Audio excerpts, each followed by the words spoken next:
Dalam nama Bapa dan Putra dan Roh Kudus. Amin. Semoga Allah Bapa serta Tuhan kita Yesus Kristus melimpahkan kasih karunia dan damai sejahtera kepada kita sekalian. Sekarang dan selama-lamanya. Baik, Bapak Ibu, para suster juga yang hadir pada malam hari ini. Pertama-tama saya mengucap syukur dan juga terima kasih kepada Bapak Ibu semuanya yang sudah meluangkan waktu untuk mengikuti pengarahan konsultasi sinode pada malam hari ini. Bahan yang akan kita sharingkan pada kesempatan ini sebenarnya merupakan bahan yang diberikan oleh keuskupan. Beberapa fasilitator dan notulen kemarin juga beberapa anggota yang terlibat di sini sudah pernah mendengar dan juga mengikuti pemaparan materi pengarahan dari keuskupan. Ya. Itu pengantar pertama, sebenarnya Pastor Hufang hadir tapi beliau mungkin sedang makan. Kita sebelum ini mari kita mengikuti pola dari proses konsultasi sinode di paroki kita nanti. Setelah ada pengantar tema, lalu kita bersama-sama mendengarkan bacaan Injil. Dan kita mulai dengan doa.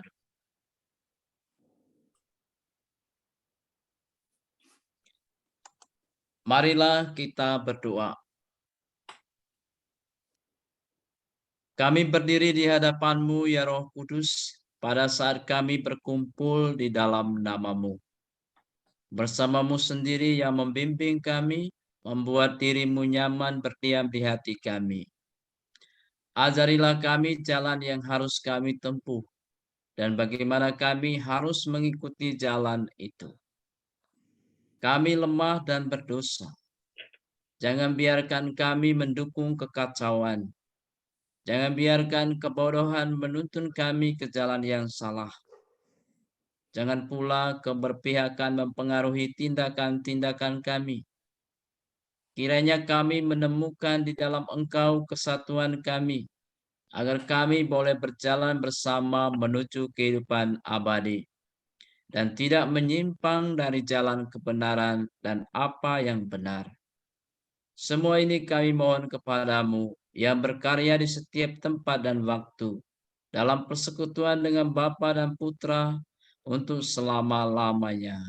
Amin.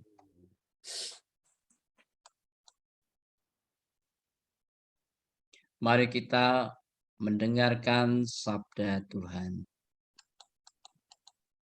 Tuhan bersamamu. Dan bersama rohmu. Inilah Injil Yesus Kristus menurut Markus. Dimuliakanlah Tuhan.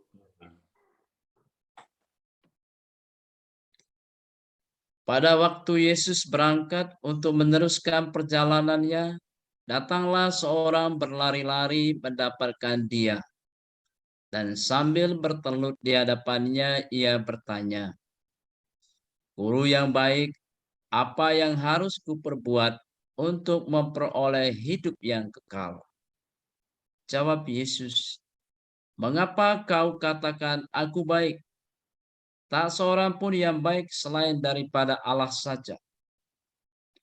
Engkau tentu mengetahui segala perintah Allah. Jangan membunuh, jangan berzina, jangan mencuri, jangan mengucapkan saksi dusta, jangan mengurangi hak orang, hormatilah ayahmu dan ibumu." Lalu kata orang itu kepadanya, "Guru, semuanya itu telah kuturuti sejak masa mudaku." Tetapi Yesus memandang dia dan menaruh kasih kepadanya, lalu berkata kepadanya,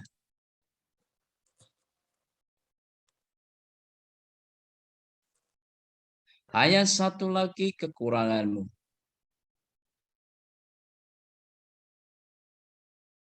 Miliki, dan berikanlah itu kepada orang-orang miskin. Maka engkau akan beroleh harta di surga. Kemudian datanglah kemari dan ikutlah aku." Mendengar perkataan itu, ia menjadi kecewa lalu pergi dengan sedih, sebab banyak hartanya. Lalu Yesus memandang murid-muridnya di sekelilingnya dan berkata kepada mereka, "Alangkah sukarnya orang yang beruang masuk ke dalam kerajaan Allah." Murid-muridnya tercengang mendengar perkataan itu. Tetapi Yesus menyambung lagi, "Anak-anakku, alangkah sukarnya masuk ke dalam kerajaan Allah. Lebih mudah seekor unta melewati lubang jarum daripada seorang kaya masuk ke dalam kerajaan Allah." Mereka makin gempar dan berkata seorang kepada yang lain, "Jika demikian, siapakah yang dapat diselamatkan?" Yesus memandang mereka dan berkata, "Bagi manusia hal itu tidak mungkin, tetapi bukan demikian bagi Allah, sebab segala sesuatu adalah mungkin bagi Allah." Demikianlah sabda Tuhan. Terpujilah Kristus.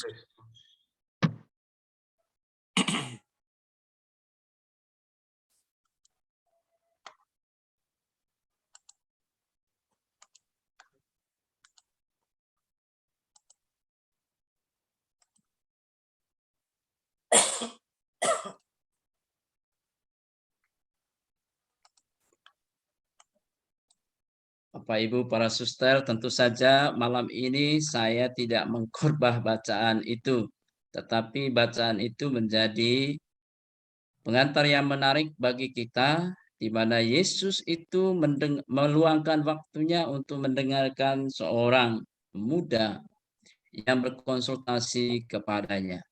Mari kita mengikuti pengarahan konsultasi sinode ini, supaya kita juga memiliki kesamaan pikiran, juga semangat, juga memasuki proses sinode itu dengan baik.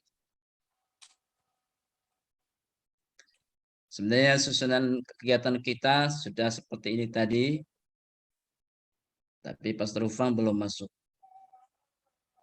Ya. Apa yang perlu kita tahu pada malam hari ini, yaitu apa itu sinode yang akan kita lakukan dan kita kerjakan bersama di tingkat paroki. Lalu 3 kata kunci dari sinode itu. Lalu nanti yang perlu kita hindari dalam proses sinode. Lalu temanya apa yang akan didiskusikan, apa yang diceritakan dalam proses sinode di paroki kita. Dan proses sinodenya seperti apa. Itu yang kita perlu tahu bersama pada malam hari ini.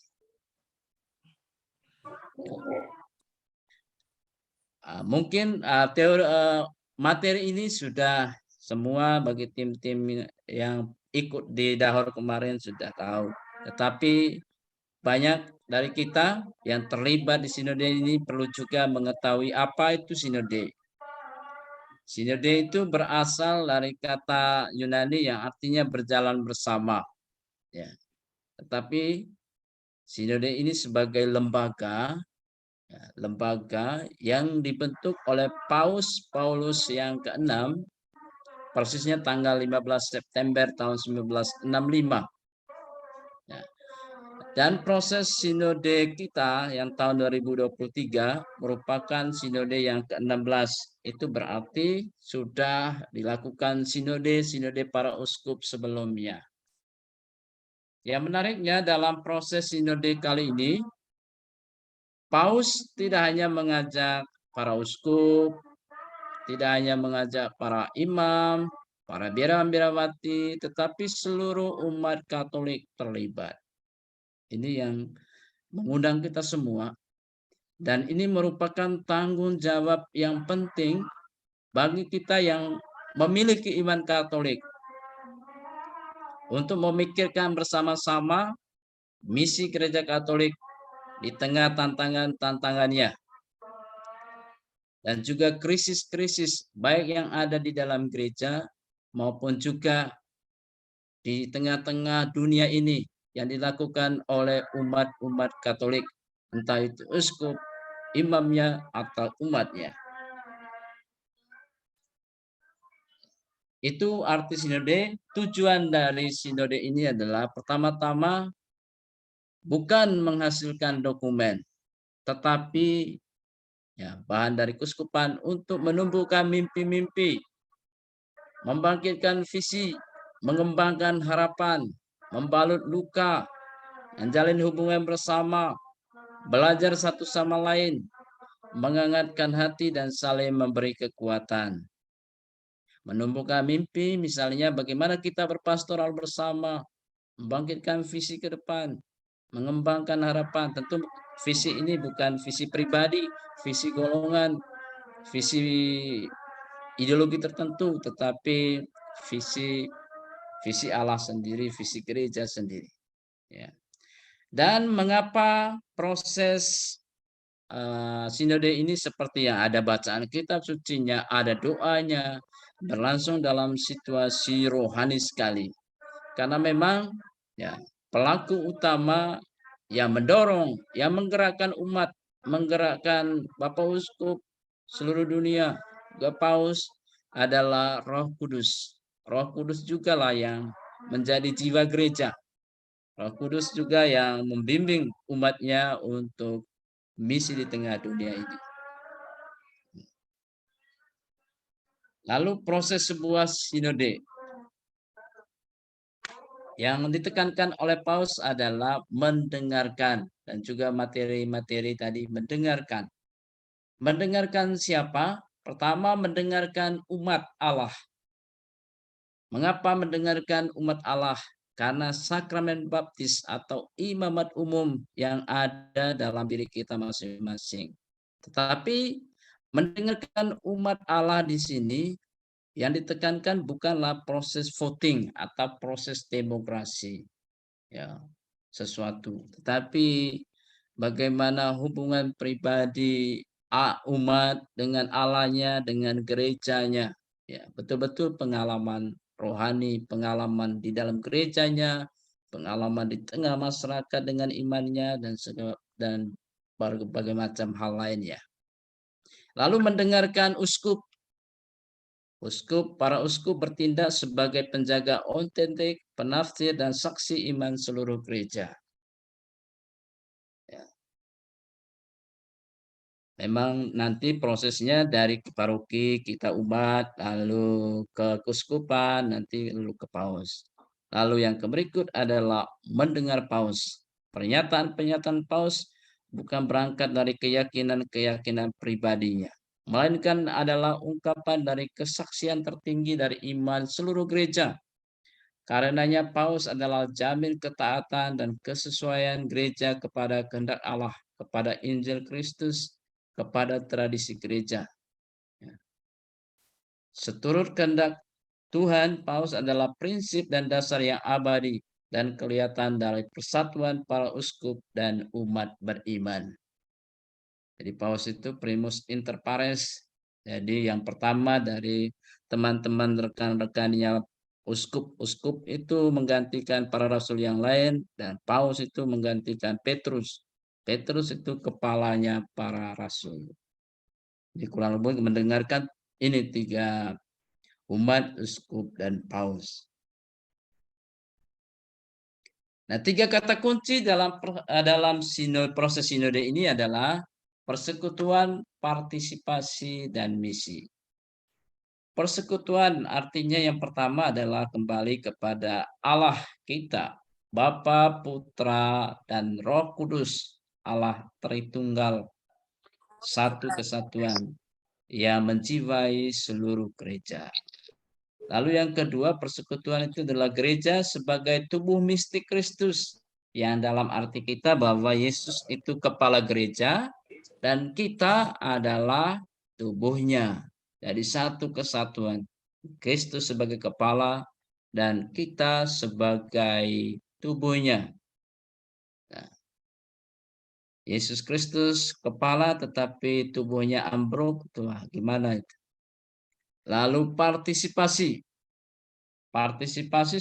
seluruh umat Allah dalam keragamannya dipanggil untuk berdoa. Maka kita berdoa tadi, lalu mendengarkan dan menganalisa, berdialog, menimbang-nimbang, dan memberi usulan dalam membuat keputusan pastoral yang sesuai dengan kehendak Allah.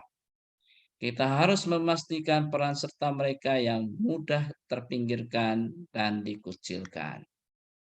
Ya, ini partisipasi berarti tidak hanya hanya orang yang pintar, yang bisa merumuskan, para profesor, sarjana, tetapi semua umat yang menyatakan diri sebagai pengikut Kristus, ya, terlibat di sini.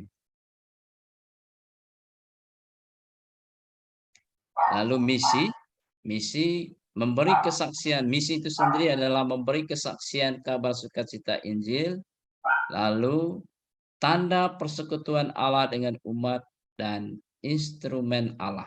Jadi kita itu dipanggil untuk bermisi. Bermisi berarti kita semua dipanggil memberikan kesaksian kabar sukacita Injil. Hadirnya pastor, hadirnya umat di tengah-tengah masyarakat, apakah memberikan kabar sukacita juga bagi orang lain. Lalu kita semua dengan iman kita menjadi tanda. Tanda itu berarti kalau melihat kita, melihat juga Allah yang bersama dengan umatnya.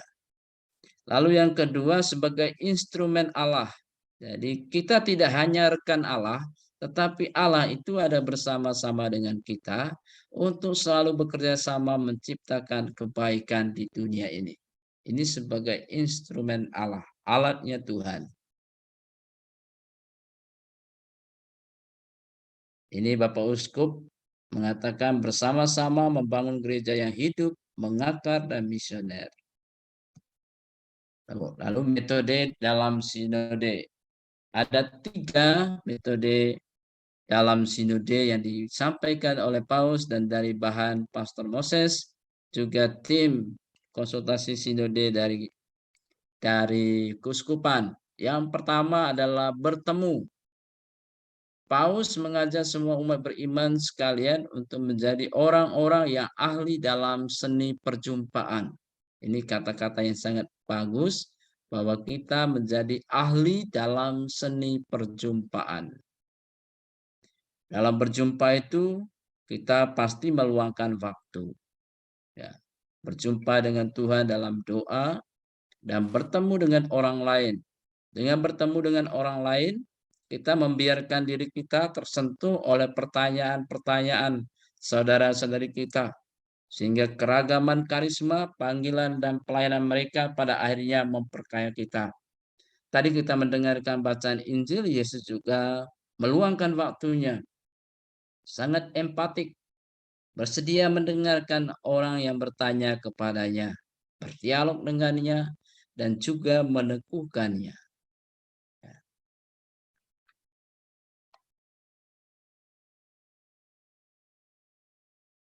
Lalu yang kedua, setelah bertemu, kita mendengarkan dengan hati. Kata Paus ini, Paus Fransiskus menekankan ya mendengar dengan hati. Ya, mendengar saja tetapi bisa seperti angin berlalu, tetapi mendengar dengan hati itu berarti kita menaruh empati, dengan senang hati mendengar pendapat, cerita, kisah dari sesama kita. Belajar mendengar satu sama lain.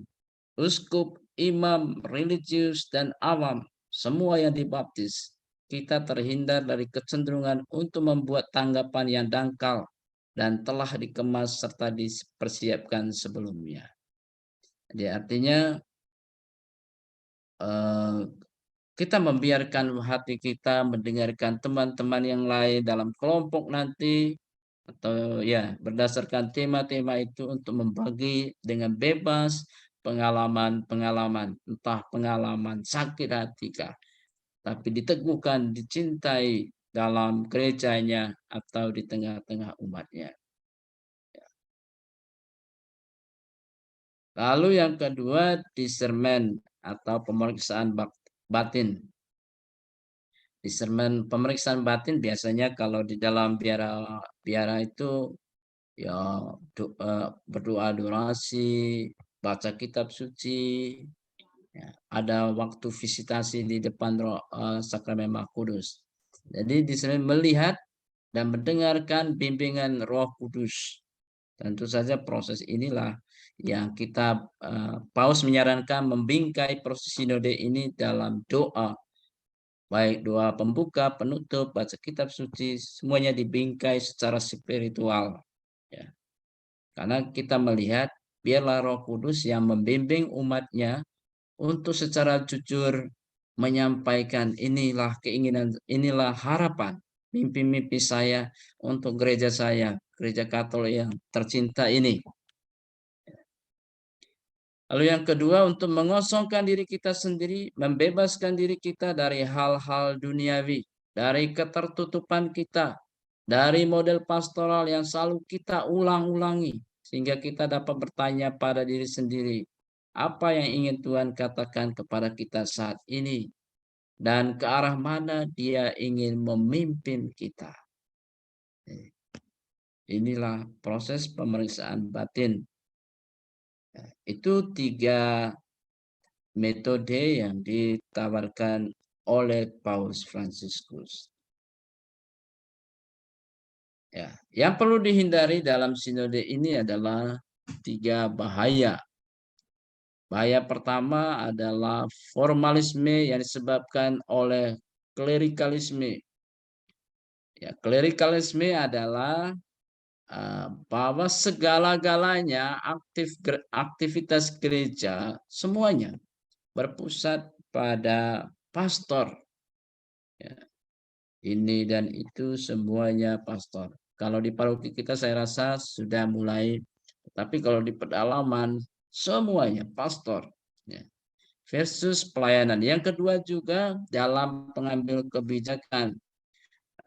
Umat juga pasti mengalami bahwa pastor juga bisa menggunakan imamatnya sebagai kekuasaan. Ya. Kekuasaan seperti raja, seperti pemerintah, entah sewenang-wenang, entah secara kasar, atau mengabaikan tugas pelayanannya. Ya. Itu sifat-sifat yang bersifat klerikalisme, dan Paus sendiri mengatakan bahwa klerikalisme itu sebagai penyakit dalam misi gereja Katolik. Lalu yang kedua adalah intelektualisme yang abstrak. Ya. Paus tidak mau ada kelompok studi dan pendekatannya. Pendekatan ilmiah. Misalnya ada kelompok studi atau peneliti yang melihat pastoral di perapatan. Pasti ada buat kuesioner, like dan dislike di situ. Oh, ternyata lalu kemudian menyimpulkan inilah yang diperlukan oleh gereja perapatan. Dari kuesioner-kuesioner yang dibagikan. Itu pendekatan abstrak, pendekatan intelektualisme yang sangat duniawi. Paus tidak menggunakan pendekatan-pendekatan ilmiah seperti itu. Tetapi Paus ingin melihat umat sendiri yang kita semua yang akan menyampaikannya berdasarkan dorongan Roh Kudus. Lalu yang berikut adalah mudah untuk berpuas diri. Contohnya mudah berpuas diri bersifat romantisme. Oh, kami selalu melakukan seperti ini. Jadi pola yang dari dulu itu terus dibawa-bawa itu terus, ya, sehingga tidak memberikan peluang untuk bertransformasi, untuk bergerak maju dalam berpastoral atau dalam bermisi. Pokoknya selalu itu saja modelnya. Itu 3 hal yang perlu dihindari. Sebenarnya banyak tantangan juga, hal-hal godaan-godaan yang lain, tetapi untuk mempercepat proses pengarahan ini saya meringkasnya dengan sangat singkat, dan prosesnya nanti kita akan lihat bersama.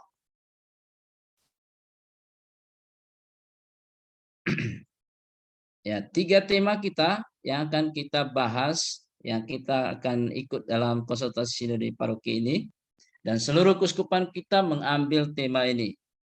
Teman seperjalanan, bertanggung jawab dalam misi, memahami dan memutuskan. Teman perjalanan, ya.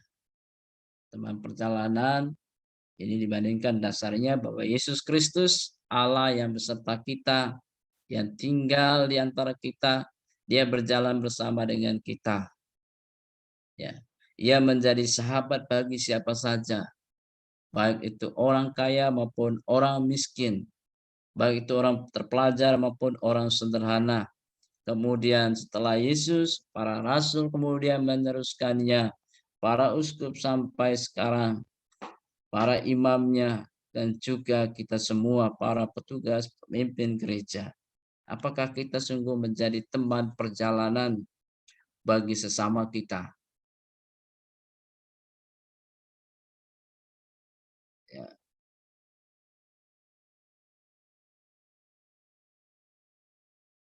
Jadi apakah mereka ini yang dipilih, mereka dipilih bukan untuk ditinggikan, melainkan untuk merendahkan diri sehingga mereka dapat melayani kita sekalian, saudara-saudari mereka dalam perjalanan menuju Bapa.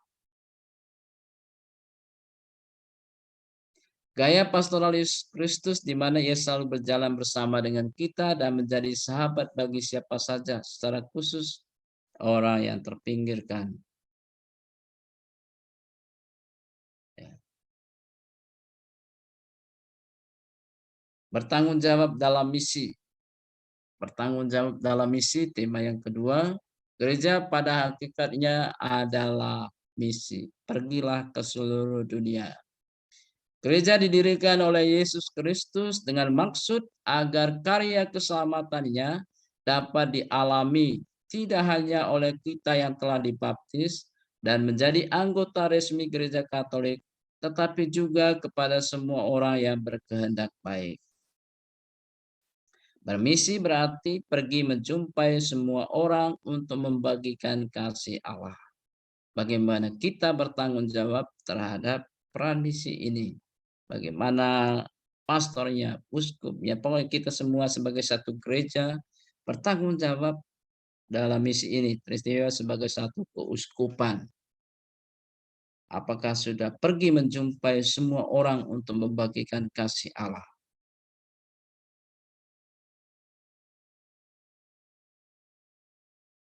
Nah, ini yang bagus bagi kita yang telah dibaptis dan menjadi anggota gereja. Bermisi bukanlah sebuah pilihan, melainkan tanggung jawab yang tidak bisa dilupakan, apalagi diabaikan sepanjang hidup kita. Nah, ini tanggung jawab bahwa bermisi itu karena tanggung jawab orang-orang yang dibaptis. Ya, biasanya kita sudah dibaptis, namanya tinggal saja di surat baptis. Ya, tapi tanggung jawab misinya itu mungkin kurang dan segala macamnya. Nah, ini tanggung jawab, bukan sebuah pilihan dan bukan melemparkan tanggung jawab itu kepada orang lain.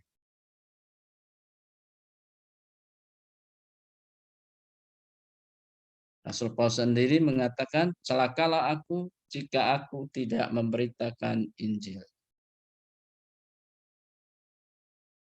Adapun sasaran misi atau evangelisasi gereja, pewartaan Injil gereja ialah satu, pelayanan pastoral biasa, katekesi bagi persiapan penerimaan sakramen-sakramen. Orang-orang yang dibaptis yang hidupnya tidak mencerminkan tuntutan baptis, mereka yang tidak mengenal Yesus, ya, mereka yang diam-diam sedang mencari Allah, mereka yang rindu untuk memandang wajah Allah. Terhadap mereka ini orang Kristiani wajib mewartakan Injil bukan dengan memaksa, melainkan berbagi sukacita karena gereja bertumbuh tidak melalui upaya penyebaran agama, tetapi melalui daya tarik. Jadi diberi tinta merah, menarik sekali ini, bukan melalui upaya penyebaran agama, tetapi melalui daya tarik. Ya. Jadi refleksi kita, daya tarik apa yang ada pada kita, yang ada pada uskupan, paroki kita, dan gereja Katolik. Lalu tema yang ketiga, memahami dan memutuskan. Dalam setiap proses pengambilan keputusan atau kebijakan-kebijakan pastoral, metode atau cara yang mesti dipakai adalah menimbang-nimbang dan memutuskan dalam terang dan bimbingan Roh Kudus. Bertemu atau berjumpa, mendengarkan Roh Kudus dan sesama, dan berdiscernment atau pemeriksaan batin adalah metode yang perlu digunakan ketika menimbang-nimbang dan hendak memutuskan setiap kebijakan pastoral yang akan diambil. Ya. Dalam proses biasanya, mengapa ada DPP, baik di paroki maupun di keuskupan, justrunya peran di sini. Menimbang-nimbang bersama, lalu kemudian memutus bersama-sama untuk kebijakan pastoral. Nah, proses sinodenya bagaimana? Tadi kita, Pak Naro sebagai koordinator mengatakan kita mencoba mengikutinya tadi. Langkah-langkahnya tadi kita ikuti bersama, tadi nyanyi Datanglah Roh Kudus, nanti di 3 kelompok itu masing-masing ada yang memimpin lagunya. Di masing-masing kelompok itu sudah ada 1 fasilitator dan juga 2 notulen. Kita sudah memilih 3 fasilitator dan juga 6 notulennya. Lalu proses sinodenya, tadi panduan itu, ada baca kitab sucinya, setelah itu doa pembuka, lalu doa pembuka, baca kitab suci, ada renungan singkat, lalu kemudian masuk dalam prosesnya. Ini tadi. Doa pembuka, mendengarkan firman Tuhan, ada waktu hening mengedepankan firman Tuhan, lalu kemudian fasilitator membagi pertanyaan sesuai tema. Jadi besok tanggal 3 itu Bapak Ibu sudah ada pertanyaan-pertanyaannya. Nanti akan saya tampilkan di sini juga supaya kita melihat juga pertanyaan-pertanyaan itu dan kemudian berdialog dengan diri kita dengan bantuan Roh Kudus. Ini kita mempersiapkan diri. Lalu kemudian peserta membagi kisah atau cerita pengalaman mereka. Membagi kisah atau cerita pengalaman. Notulennya mencatat. Setelah proses-proses itu, kemudian doa penutup dan berkat penutup. Itu prosesnya seperti di dalam situasi doa. Ya, situasi doa. Saya membagi slide lain untuk melihat proses pertanyaan-pertanyaannya.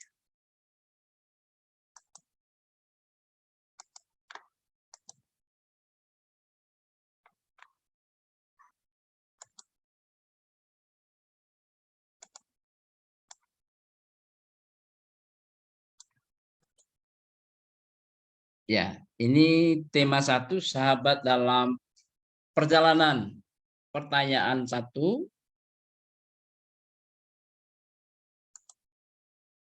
Ceritakanlah pengalaman iman Anda tentang bagaimana Anda berkembang dan bagaimana semua umat beriman di paroki atau di lingkungan Anda berkembang bersama. Siapa saja yang mengajak, membantu Anda dan paroki Anda berkembang. Siapa saja atau pihak mana saja yang dengan setia mendampingi Anda dan paroki Anda untuk berkembang bersama selama ini. Itu pertanyaan pertama dari tema 1. Pertanyaan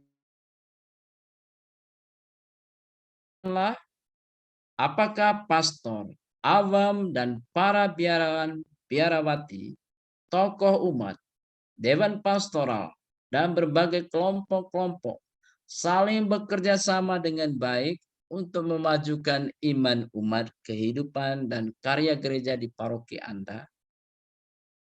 Ceritakanlah siapa saja yang selalu saling bekerja sama untuk memajukan kehidupan menggereja di paroki lingkungan Anda. Apakah ada orang atau kelompok yang tidak dilibatkan atau tidak ikut serta, tidak peduli, semakin menjauh dari kehidupan menggereja di paroki Anda? Mengapa?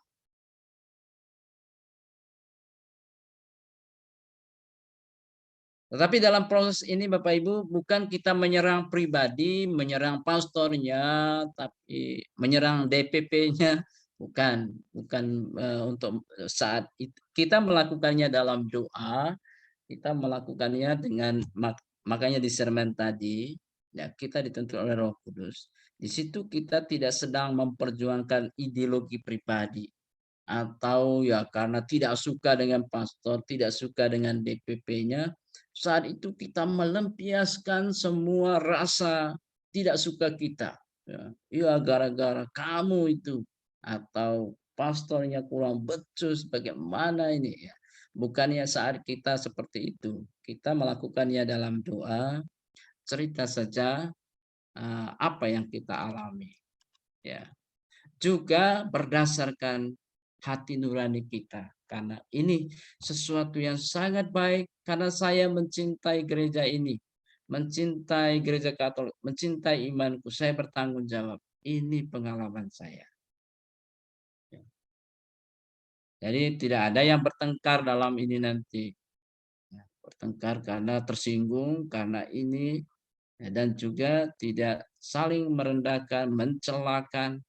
Nah, itu bukan proses doa lagi, itu kalau saling menjatuhkan, saling menghujat, oh ini, itu, dan segala macam. Sinode batal itu jadinya. Kita lakukan. Lalu yang tema yang kedua, bertanggung jawab bersama dalam misi. Ya, tema kedua ini ada 3 pertanyaan. Pertanyaan pertama, menurut Anda hal-hal apa saja yang menghalangi umat di paroki atau lingkungan Anda, karena kita tidak mempunyai instansi, untuk mengambil bagian dalam kehidupan menggereja dan karya gereja selama ini? Apakah ada bidang kehidupan dan karya paroki atau lingkungan Anda yang kurang mendapat perhatian selama ini? Ceritakanlah.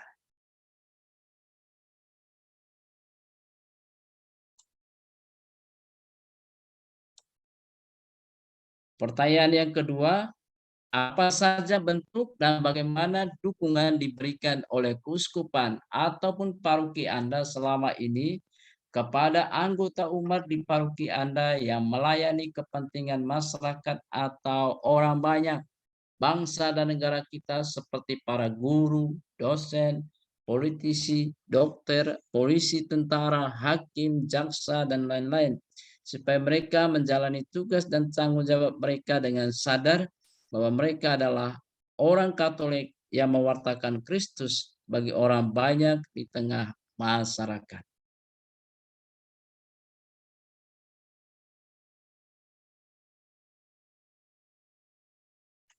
Pertanyaan yang ketiga, ceritakanlah bagaimana hal-hal mengenai karya gereja yang seharusnya memang menjadi tugas seluruh umat dalam kehidupan menggereja di paroki atau lingkungan Anda direncanakan dan diputuskan.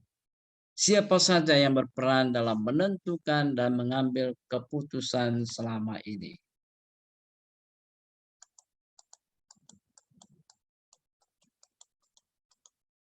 Jadi tema 2 ada 3 pertanyaan. Tema ketiga, memahami dan memutuskan. Ceritakanlah bagaimana proses dan cara mengambil keputusan menyangkut kehidupan menggereja di paroki atau lingkungan Anda dilakukan selama ini. Ini tidak mendengar pendapat orang lain. Ini Bapak Ibu tidak karang-karang juga. Oh, saya dengar dari ini mengatakan demikian. Tapi yang kita lihat sendiri dan kemudian kita ceritakan.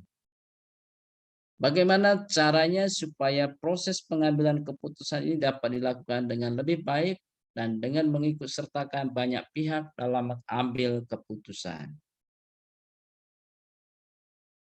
Pertanyaan yang kedua,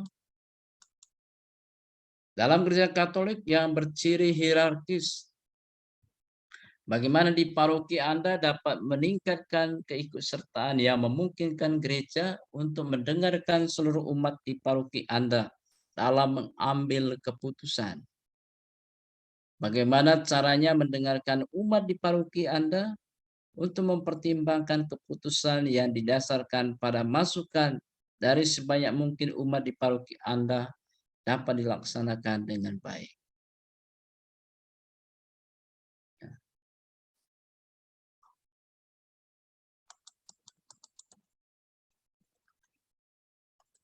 Pertanyaan ketiga, bagaimana dan dengan cara apa paroki lingkungan Anda dapat terus meningkatkan keterbukaan dan pengelolaan yang dapat dipertanggungjawabkan dalam kehidupan menggereja di paroki atau lingkungan Anda?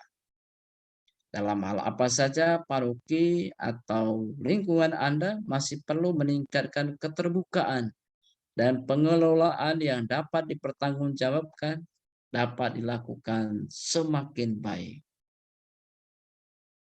Jadi ini pertanyaan-pertanyaan yang akan disampaikan dan akan dilakukan dalam proses sinode yang sangat-sangat suasananya doa. Jadi di sana besok tidak ada perkelahian, pertengkaran. Ya. Apalagi pertanyaannya ini mengarah ke pastor semua. Ya, pertanyaannya bagus semua ini untuk memperkembangkan paroki, keuskupan, dan juga gereja universal.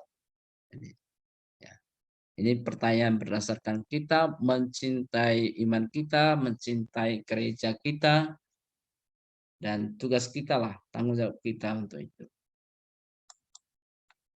Nah, ini proses-prosesnya Bapak Ibu yang terkasih. Untuk fasilitator dan notulis, mereka sudah punya bagian sendiri sehingga tidak perlu saya sampaikan di sini.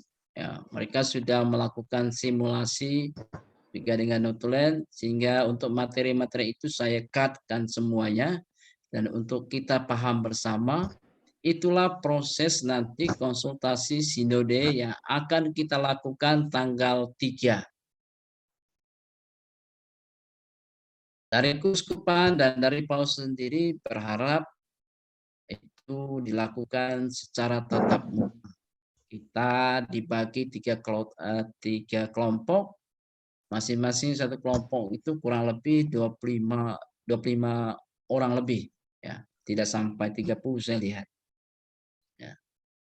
Di sana nanti memang cukup lama karena kita saling mendengarkan, berbagi cerita, pengalaman di sana.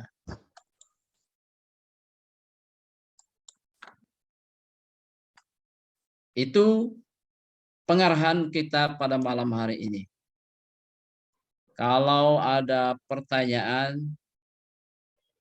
atau tambahan dari Pak Naro atau dari Pak Andi juga bisa untuk menambahkan, ya, saling menambahkan pengetahuan kita bersama pada malam hari ini. Yang ikut dalam konsultasi sinode di Dahor. Mungkin saya ada lupa sesuatu untuk menyampaikan di sini, bisa ditambahkan. Ya. Itu Pak Naro, saya sampaikan ke Pak Naro lagi.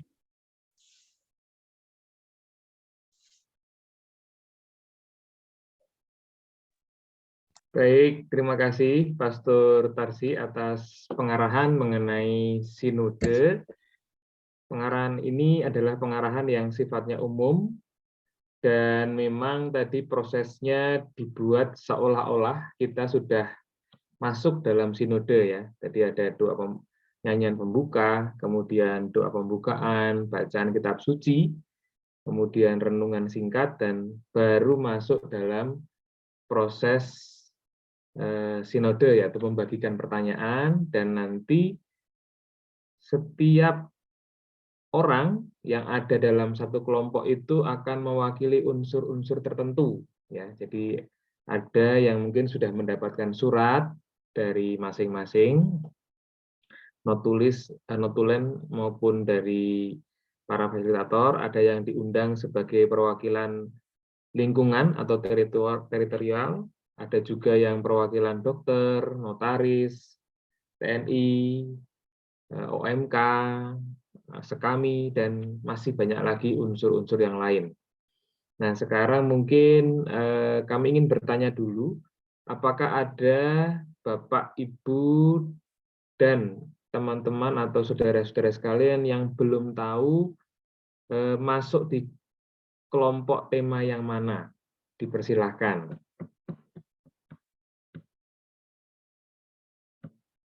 Jadi kalau disimak dalam undangan itu halaman kedua disebutkan dengan jelas bahwa masing-masing dari kita itu nanti akan masuk hanya dalam satu kelompok saja.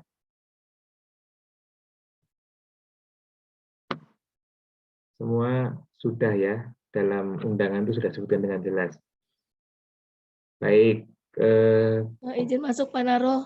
Oh iya, silakan. Saya kok belum tahu ya. Mohon maaf atas nama Ibu siapa? Ibu Rida Sinurat. Ibu Rida Sinurat. Baik, Bu Rida. Bu Rida, apakah sudah menerima surat undangannya? By WA sini, Pak. Ya, di halaman kedua, seingat saya, Bu Rida itu masuk di tema. Gini, ada sih file yang dikirim. Ya. Cuman saya buka tidak bisa, Pak. Gitu. Oke, Apa Ibu memang Rida handphone saya yang masuk error? di tema yang pertama, tema perjalanan sebagai perwakilan unsur politisi. Begitu ya, Bu Rida ya.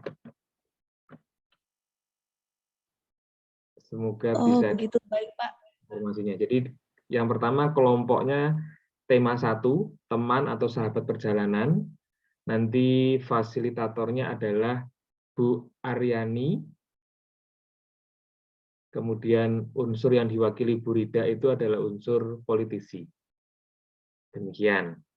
Apakah masih ada lagi Bapak, Ibu, teman-teman OMK sekami yang belum tahu masuk di kelompok mana? Izin masuk kembali, Pak. Ya, silakan Bu. Coba sekalian untuk di cross check untuk atas nama Pak Jimmy Purba, Pak. Pak Jimmy, sebentar ya, kami cek ya. Pak Jimmy itu masuknya di kelompok ke, sebentar ya, Jimmy.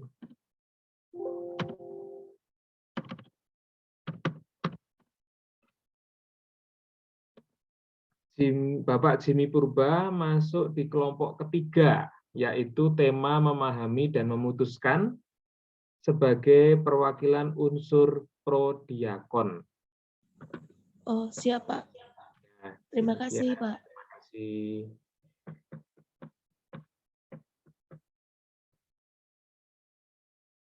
Silakan Bapak Ibu, teman-teman sekami, anak muda. Mungkin ada yang masih belum tahu masuk di kelompok mana, tema berapa, dan mewakili apa.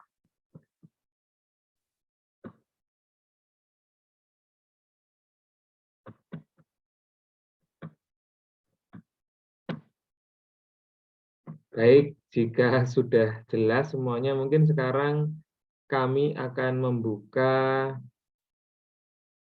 forum tanya-jawab, atau sebelumnya Pak Andi atau tim fasilitator yang lain mau menambahkan informasi, dipersilahkan.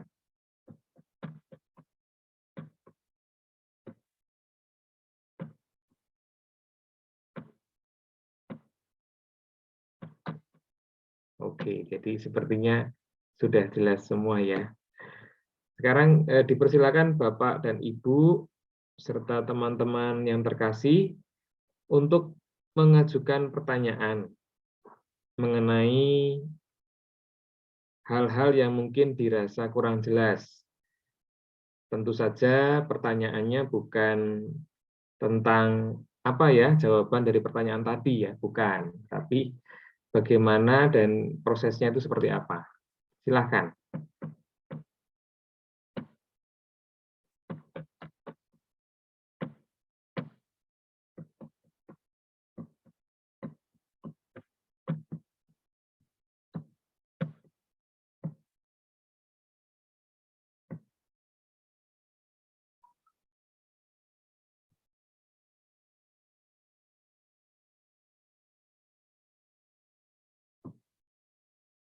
Baik, sambil menunggu pertanyaan, seperti yang sudah disebutkan dalam undangan,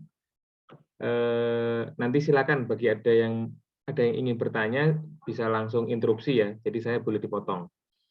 Jadi kami ingin melanjutkan informasinya bahwa nanti pada hari Kamis tanggal 3 Maret itu adalah hari libur nasional, maka hari itu akan digunakan untuk bersinode. Rencananya nanti kelompok 1 itu bersama Ibu Ari kemungkinan besar akan menempati aula paroki. Kemudian kelompok 2 bersama dengan saya dengan notulis Bu Elok dan Bu Elna itu ada di kapel atau di Rumah Purna Bakti. Sedangkan kelompok ketiga itu dengan fasilitator Pak Andi Hasan akan menempati di Pasturan. Itu rencananya ya, rencana awal saat ini. Semoga nanti pandeminya tetap terjaga dengan baik sehingga kita tetap bisa sesuai dengan harapan keuskupan itu dilakukan secara tatap muka. Demikian. Mungkin Pak Marianto mau ada pertanyaan, dipersilakan.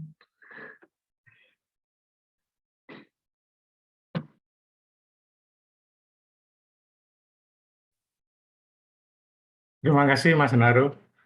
Pertanyaan saya adalah saya masuk di kelompok 3, yaitu dengan Pak Andi Hasan.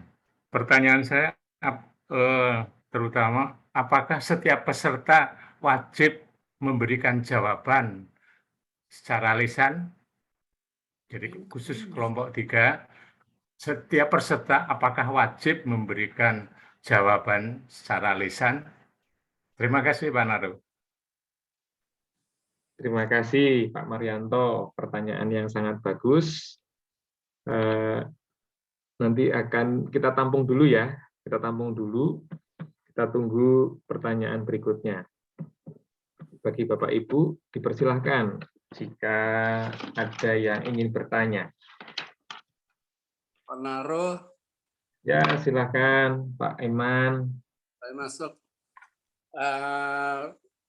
Kira-kira pertanyaan-pertanyaan yang sudah disampaikan atau dibeberkan dalam paparan dari Pastor Tarsid tadi, apakah pertanyaan-pertanyaan itu hanya diterima pada saat kita bertemu atau bisakah misalnya pada saat ini pertanyaan itu diberikan kepada peserta sehingga mungkin persiapan mereka dengan pertanyaan-pertanyaan yang ada itu sudah lebih matang, misalnya dari rumah atau ini bisa menyiapkan atau memberikan jawaban atau persiapan jawaban sesuai pertanyaan-pertanyaan yang digambarkan tadi dalam panduannya.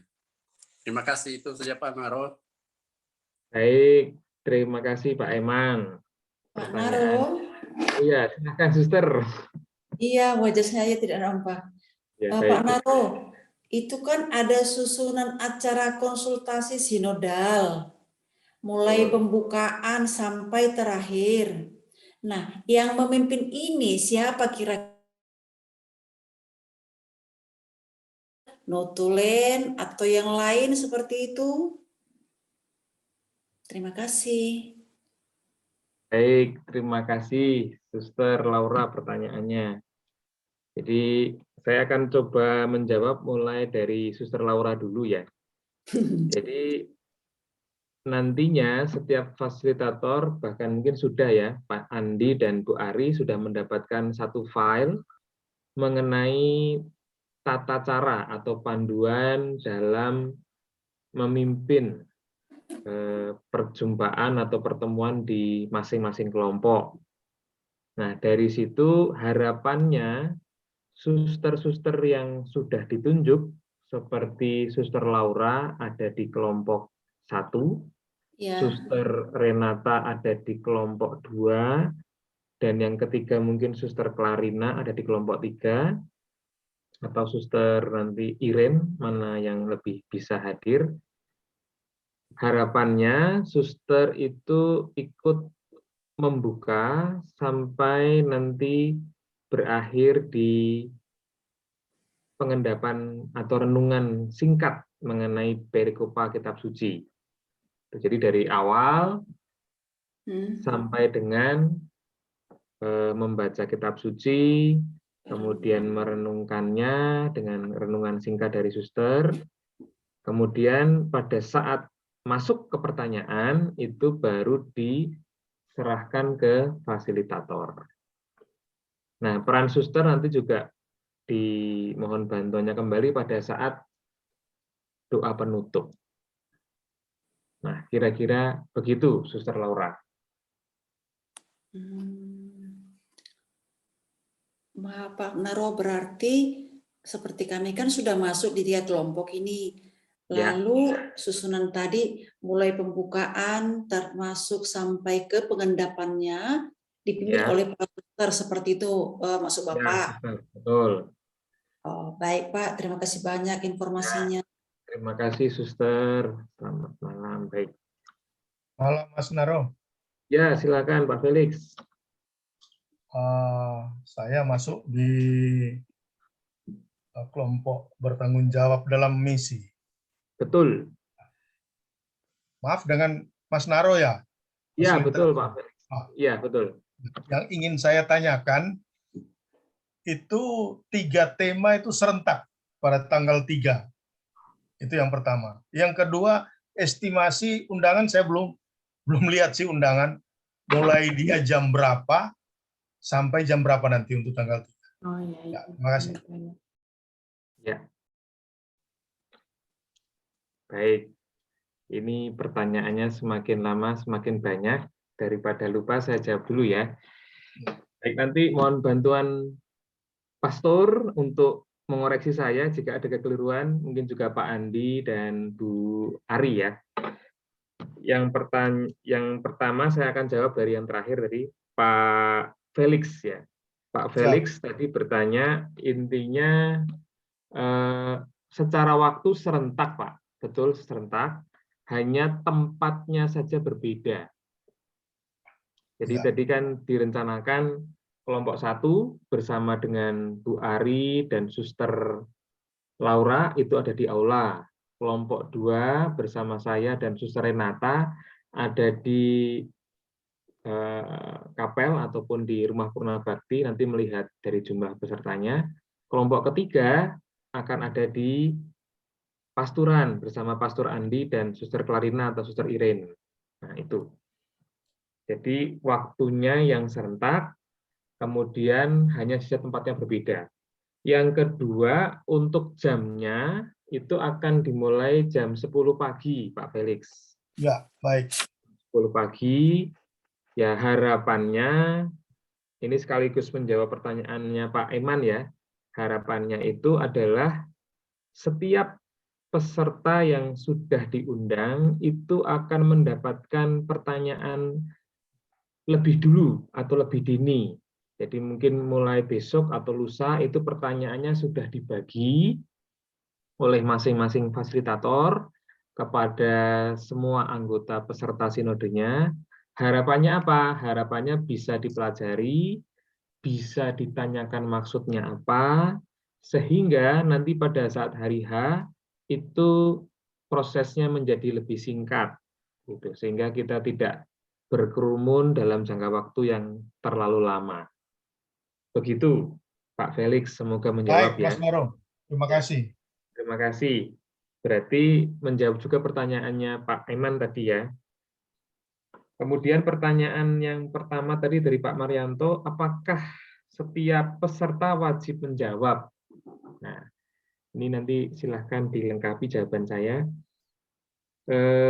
Memang kalau dilihat dari dokumen sinode itu sungguh sangat mengharapkan aspirasi atau tadi sesuai dengan semangatnya itu kan partisipasi ya.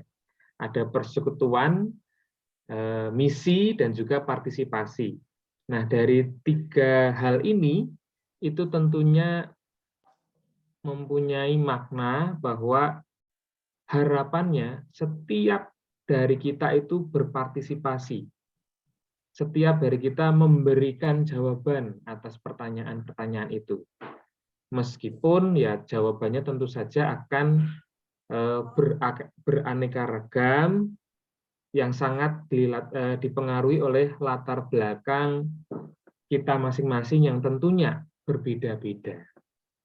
Demikian jawaban saya, silahkan dilengkapi kalau mau menambahkan dari jawaban kami, dari Pastor Tarsi maupun Pak Andi atau Bu Ari, dipersilakan.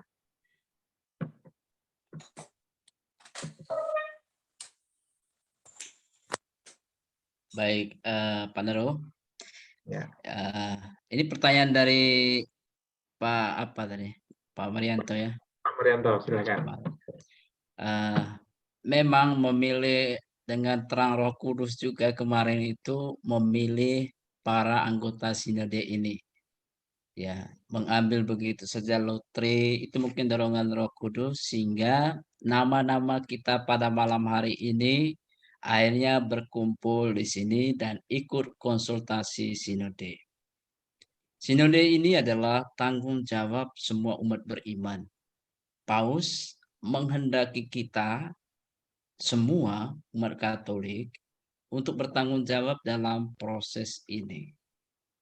Jadi ini sesuatu yang sangat-sangat penting bagi Gereja Katolik, bagi kita, bagi paroki dan seluruh umat Katolik di tengah-tengah berbagai macam krisis yang dialami oleh gereja dan perjalanan iman kita, dan juga situasi dan perkembangan dunia. Maka tadi berharap disampaikan lebih dulu pertanyaan-pertanyaannya dan pembekalannya tanggal 26 ini, nanti tanggal 3, maka ada waktu untuk berkonsultasi dengan pertanyaan itu. Ya, kita merenung-renung pertanyaan itu, dan kemudian waktu pertemuan kita berbagi cerita. Dan jawabannya cerita, bukan jawaban A, B, dan jawaban berdasarkan, tapi kita menceritakan ya, situasi yang kita alami, yang terjadi di paroki kita, yang terjadi di keuskupan kita, dan yang kita alami sendiri. Ya. Jadi dibagikan lebih malam ini pertanyaan-pertanyaannya itu, supaya nanti kita semua, maka diharapkan tadi peserta hadir semua, sehingga pertanyaan ini tidak diabaikan begitu saja, tetapi karena ini proses discernment melalui terang Roh Kudus, dengan semangat doa, kita mencintai gereja ini, tidak membiarkannya begitu saja, maka pertanyaan ini pun kita renungkan bersama-sama, dan kemudian pada hari H, fasilitator dengan caranya masing-masing itu membuat kita untuk bercerita pengalaman itu. Waktunya pasti panjang mungkin, karena kita bercerita, karena ini meminta kesediaan kita, tenaga, pengorbanan kita sebagai orang Katolik untuk berpartisipasi, untuk bertanggung jawab dalam misi sinode ini. Itu tambahan dari saya, Pak Naro. Baik, terima kasih Pastor Tarsi. Semoga sudah bisa menjawab pertanyaan Pak Marianto, Pak Eman, dan juga Pak Felix, serta Suster Laura. Jadi Pak Naro mungkin siap pertanyaannya. Harus siap makan siang kita. Betul, Pastor. Ada Kami tuh tinggal- dikonsumsi. Kami tinggal lapor ke DPP saja, Pastor. Nanti DPP akan mempersiapkan. Ada semua di dalam ini. Ya, sebagai tambahan informasi, ini ada dari daftar itu ada 62 orang peserta sinode. Sehingga dalam satu kelompok itu, kelompok 1 23 orang, kelompok 2 23 orang, kelompok 3 itu 22 orang. Maka nanti mohon bantuan para fasilitator dan notulis di masing-masing kelompok itu untuk memastikan atau menjapri gitu ya, siapa yang kira-kira bisa hadir di hari H nanti. Salah satu tujuannya adalah untuk menghitung persiapan konsumsi. Jadi harapannya nanti sekali lagi mohon bantuan teman-teman fasilitator, Pak Andi dan Bu Ari, dan juga notulisnya yang ada masing-masing kelompok, ada 2 itu untuk bekerja sama menjapri satu persatu untuk tiap-tiap undangan yang ada dalam kelompoknya. Sehingga ketika nanti sudah pasti, oh jumlahnya sekian, misalnya 23, dah pasti hadir semua. Nah, makanya akan disiapkan konsumsi kira-kira sejumlah yang akan hadir. Begitu dari kami tambahannya.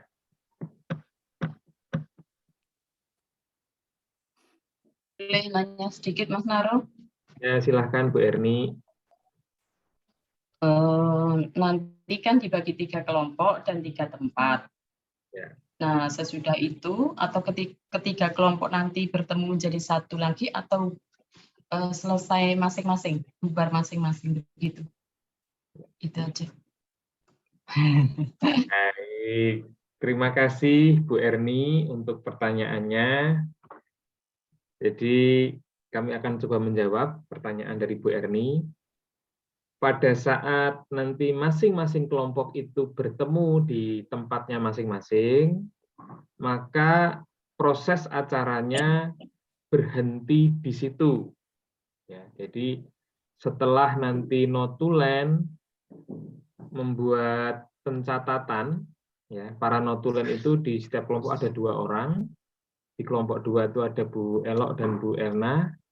Itu nanti akan mencatat hal-hal apa saja, atau tadi apa, cerita dari umat itu apa saja, dan kemudian nanti akan disintesekan atau disarikan dalam satu lembar begitu ya. Dan setelah itu ditutup dengan doa penutup dan berakhir di situ. Jadi tidak ada pertemuan antar kelompok. Ya, misalnya kelompok 1 kumpul sama kelompok 2, lalu pleno dan seterusnya, tidak ada. Jadi masing-masing kelompok itu sifatnya independen, tidak saling berkomunikasi. Ya, tujuannya ya mengurangi potensi kerumunan lagi ya. Jadi fokus pada kelompoknya saja, dan sintesa akan lahir hanya dari diskusi di satu kelompok saja. Jadi nanti akan ada 3 hasil, ya, tentu saja dengan tema yang berbeda-beda. Demikian, Bu Erni, semoga bisa menjawab pertanyaan ya. Terima kasih, Mas Naro. Ya, terima kasih, Bu Erni. Bu Rovinus. Tanya, Mas Naro. Ya, silakan. Oh ya. Itu kan kita memberi jawaban berupa cerita. Ya. Ya. Betul. Nah, sementara metodenya sinode kan ada discernment juga. Jadi kita membuat cerita ini ada panduannya nggak supaya kita bisa menjawabnya seperti yang Pastor sampaikan gitu. Itu. Terima kasih, Bu Caroline. Mungkin Pastor Tarsi boleh dibantu menjawab, Pastor, bagaimana cara membuat cerita ini sudah diterangi oleh Roh Kudus gitu, Pastor ya, kira-kira sudah barengi dengan proses discernment lah, kira-kira begitu. Silahkan, Pastor.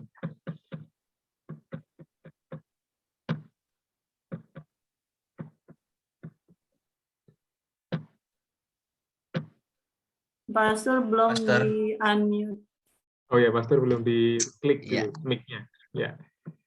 Pertanyaan Ibu sangat menarik sekali. Ya. Secara umum memang tadi Paus mengatakan ada 3 metode itu: mendengarkan, lalu bercerita, bertemu, mendengarkan, lalu ada discernment. Yang dimaksud berdiscernment dalam hal nanti kita bercerita, dalam bercerita itu kita betul-betul cerita asli saya ini yang saya alami. Ya, saya mengalami seperti ini, saya lihat seperti ini. Dalam bercerita waktu itu pasti tidak ada emosi. Nah, kalau emosi itu roh lain yang menggerak. Lalu kalau cerita itu di situ menghakimi orang lain, misal dasar itu gara-gara pastornya, itu sudah dorongan lain, pasti sakit hati dengan pastor rekan itu, atau gimana. Ya. Jadi cerita itu berdasarkan ini dari hati saya demi kebaikan gereja yang saya alami, jujur saya alami, lihat karena ingin mengembangkan gereja ini yang saya alami ini. Entah itu nanti pengalaman itu memang pastornya tidak kunjung umat, pastornya mengabaikan ini, silakan dikatakan secara jujur. Dan pastor yang mendengar, misalnya saya hadir di situ, tidak juga marah. Karena itu yang dialami. Kita saling mendengar dengan jujur, dengan hati terbuka. Ya. Begitu juga fasilitator yang ada di sana. Juga pasti tidak akan langsung mengatakan, tidak ada satupun di sana ada pertengkaran. Lalu mematahkan cerita satu orang. Dia bercerita dengan secara natural, tidak ada perdebatan soal pengalaman. Itu pengalaman dia. Jadi tidak ada sisi untuk menurut saya pengalamanmu itu karena kamu gini dan itu. Tidak ada. Fasilitator hanya membuat pesertanya bercerita pengalaman yang dialami. Ya, tadi pengalaman suka, pengalaman duka, sedih, melihat ini. Sehingga nanti seperti yang diharapkan oleh pastor, oleh sinode itu, tumbuhnya mimpi-mimpi ke depannya, tumbuhnya visi yang baik untuk perkembangan gereja kita, dan segala macam yang kita harapkan, baik di tingkat paroki maupun di tingkat universal gereja kita. Ya, itu prosesnya, Ibu, bercerita apa yang Ibu alami dengan hati terbuka untuk gereja kita.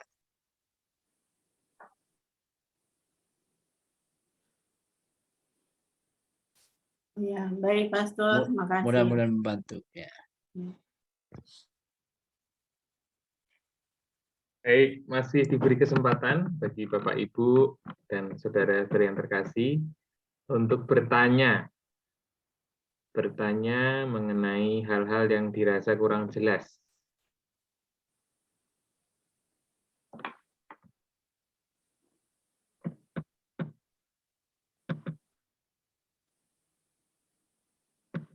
Dipersilakan. Di chat ada pertanyaan. Oh, di chat kah? Oh, pertanyaan Mikir sampai ke sana. dari Bu Justin ini. Pertanyaan apakah wajib dijawab secara lisan dari masing-masing peserta ya. Tadi ini sudah dijawab ya. Ini pertanyaan Pak Marianto ya tadi ya. Jawabannya, harapannya setiap orang itu berpartisipasi dan menyuarakan pendapatnya secara langsung dalam bentuk cerita. Nomor 2, pertanyaan apakah di-share hanya pada saat hari ya? Tidak ya, jadi akan mulai di-share dalam 1-2 hari ini, supaya masing-masing punya kesempatan membaca dan bertanya kepada fasilitatornya, apa sih maksud dari pertanyaan ini? Gitu loh. Siapakah pemimpin konsultasi? Nah, konsultasi ini nanti tentunya dipimpin oleh Roh Kudus sendiri, difasilitatori oleh teman-teman yang bertugas. 3 tema apakah serentak? Ya, betul serentak, hanya beda tempat, startnya jam 10. sampai jam berapa.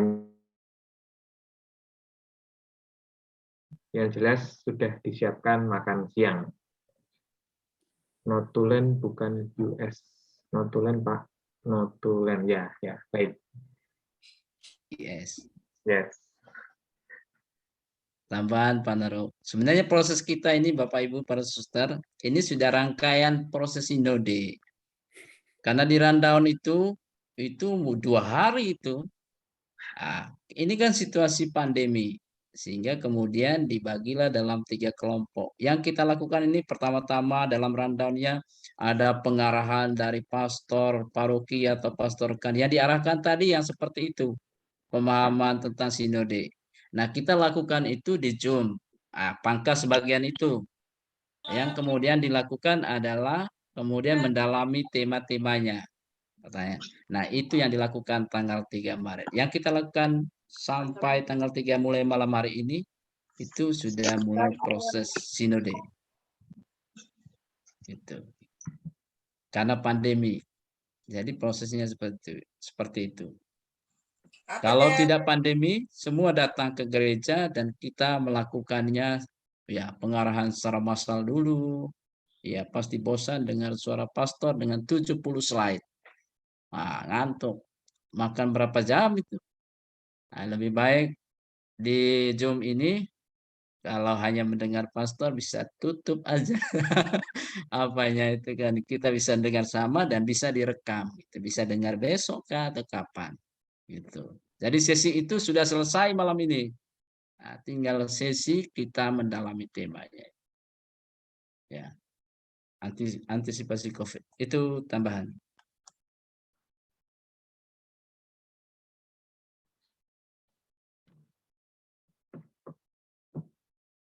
Baik, terima kasih Pastor Terasi untuk tambahannya. Dari Bapak Ibu, saudara-saudari yang terkasih, apakah masih ada pertanyaan terkait dengan pelaksanaan nanti Prasinode tanggal 3 Maret, hari Kamis, itu hari libur nasional, hari Saka ya, tahun baru Saka ini.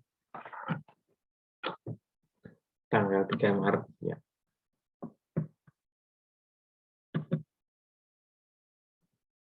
Oh ya, sambil menunggu pertanyaan, mungkin kami sampaikan di sini, setelah pertemuan ini, ada baiknya para fasilitator dan juga notulis itu membuat grup WA masing-masing sesuai temanya ya. Sesuai dengan temanya, jadi harapannya bisa ada interaksi yang lebih intens dalam kelompok itu. Jadi silakan nanti di masing-masing fasilitator dan timnya itu membuat satu grup yang isinya adalah anggota-anggota yang ada di temanya masing-masing. Jadi akan ada 3 kelompok. Seperti itu.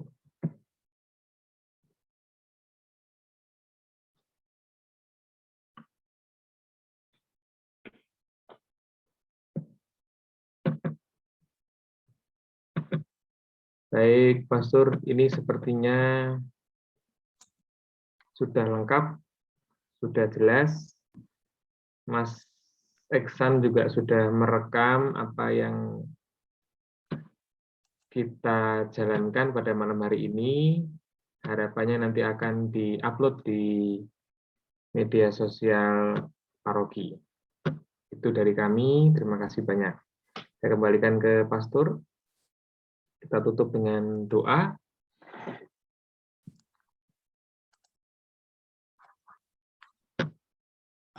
Para suster,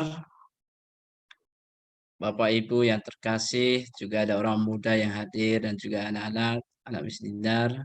Yang pertama-tama saya mewakili Pastor Hufang mengucapkan terima kasih atas kita semua yang meluangkan waktu demi mencintai gereja kita, gereja Katolik yang hadir mulai pada malam hari ini.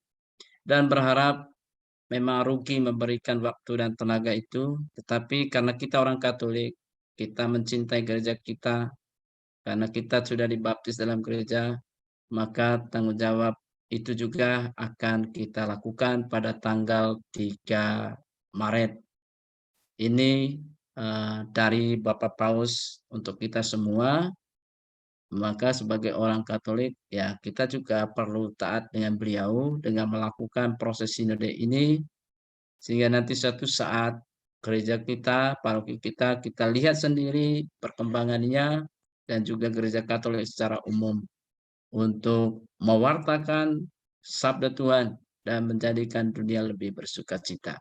Terima kasih atas kehadiran Anda semua dalam proses ini, dan selamat nanti tanggal 3 kita melakukan proses untuk berbagi buah-buah rohani, pengalaman-pengalaman kita dalam terang Roh Kudus, sehingga kita pun memberikan masukan yang berarti bagi perjalanan misi dan gereja kita yang didirikan oleh Yesus Kristus dan kemudian diteruskan oleh para rasul, yang kemudian dilanjuti oleh para uskup sampai hari ini. Mari kita tutup dengan doa penutup. Kita doakan bersama-sama. Marilah kita berdoa. Bernafaslah dalam diriku, ya Roh Kudus, agar aku memikirkan yang suci. Doronglah aku, ya Roh Kudus, agar aku melaksanakan apa yang suci. Tariklah aku, ya Roh Kudus, agar aku mencintai apa yang suci. Kuatkanlah aku, ya Roh Kudus, agar aku memelihara apa yang suci. Jagalah aku, ya Roh Kudus, agar aku tidak pernah kehilangan apa yang suci. Tuhan beserta kita, sekarang dan selama-lamanya. Semoga para suster, Bapak Ibu, saudara dan saudari yang terkasih, istirahat Anda pada malam hari ini, seluruh rangkaian proses konsultasi sinode di paroki kita, dan semua orang yang kita cintai, seluruh niat baik kita, diberkati oleh Allah yang Maha Kuasa, Bapa dan Putra dan Roh Kudus. Amin. Amin. Terima kasih. Kasih. Kasih Pastor. Malam, Pastor. Mohon pamit. Pamit dulu, pamit ya, Terima kasih, Pastor. Pastor. Semuanya, Bapak Ibu. Sehat selalu. semua. Dadah.